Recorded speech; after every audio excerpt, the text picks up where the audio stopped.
Border Gavaskar trophy 2024-25లో team India యువ allrounder Nitish Kumar Reddy సత్తా చాటుతున్న సంగతి తెలిసిందే.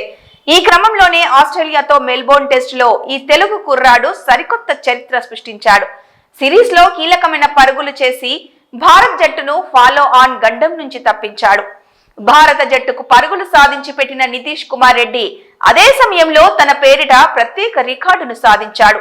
మెల్బోర్న్ టెస్టులో అజేయంగా నిలిచిన ఆయన ఈ ఇన్నింగ్స్ లో 3 4లు 1 6 ను సాధించాడు. ఈ 6 చాలా ప్రత్యేకమైనదని చెప్పుకోవచ్చు. ఈ సిరీస్ లో 8వ సారి 6 బాదిన నితీష్ కుమార్ రెడ్డి ఆస్ట్రేలియాలో టెస్ట్ సిరీస్ లో ఇన్ని సిక్సర్లు బాదిన తొలి భారత బ్యాట్స్మెన్ గా నిలిచాడు. నితీష్ కుమార్ రెడ్డి కంటే ముందు ఆస్ట్రేలియాతో జరిగిన టెస్ట్ సిరీస్ లో 2 మాత్రమే ఇన్ని సిక్సర్లు కొట్టగలిగారు.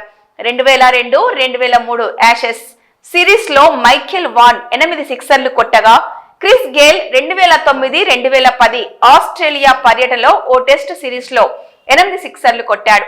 తాజాగా నితీష్ కుమార్ రెడ్డి ఈ ఘనత సాధించారు. అంతేకాదు ఈ ఇన్నింగ్స్ లో 2 దిగ్గజాలను అధిగమించడంతో నితీష్ కుమార్ రెడ్డికి మొదటి స్థానం దక్కే అవకాశం ఉంది. అంతేకాదు బోర్డర్ గవాస్కర్ ట్రోఫీ 2024, 2025లో నితీష్ కుమార్ రెడ్డి 200 కంటే ఎక్కువ పరుగులు సాధించాడు. ఈ సిరీస్ లో 200 పరుగుల మార్కును అందుకున్న 3వ భారతీయుడిగా నిలిచాడు.